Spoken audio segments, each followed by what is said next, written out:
HTC U11 Plus is basically the U11 you know and love, with a 30% larger battery and an extra half-inch on the display diagonal with that fancy new 18:9 aspect ratio. But there's a bunch of other improvements that make it more than the sum of its parts. I'm Chris Carlin with Android Authority, and this is the HTC U11 Plus hands-on. The U11 Plus packs a 6-inch QHD Plus Super LCD5 panel using the DCI-P3 color space with hardware support for HDR10 that just requires a software update for full HDR video.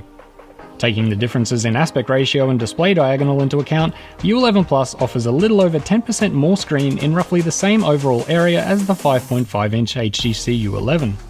Thanks to that more bezel-less design, the fingerprint scanner now lives on the back, and the U11 Plus gets a bump to an IP68 rating. I went hands-on with the translucent black version, which features a mirror-like finish over a semi-transparent glass back, which will be available online only in January or February next year. The main colour will be ceramic black, which will be available in Europe in late November or early December for €799. Gestures make handling the taller phone easier, like swiping down anywhere on the screen to pull down the notifications, or swiping up to open the app drawer.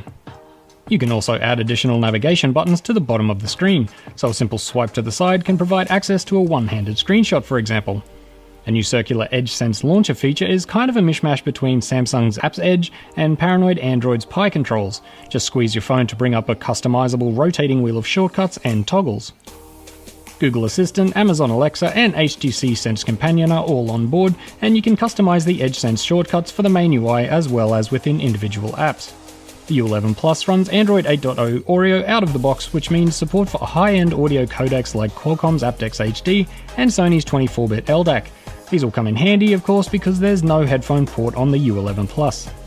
There is, however, a USB Type-C to 3.5mm adapter with an integrated DAC, as well as HTC's USonic active noise-cancelling earbuds, which let you tune your hearing profile for a better audio experience.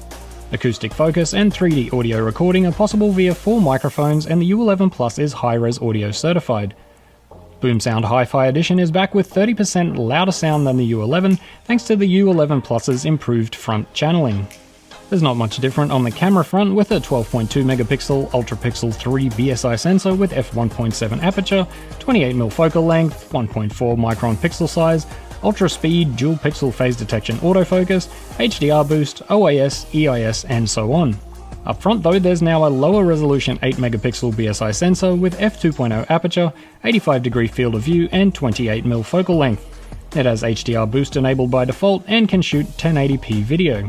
The rest of the specs include a 64-bit Snapdragon 835, 6GB of RAM, 128GB of UFS 2.1 storage with microSD expansion via a hybrid SIM slot, and a 30% larger 3930mAh battery with support for USB power delivery and Quick Charge 3, but no wireless charging. That's an NFC antenna you can see.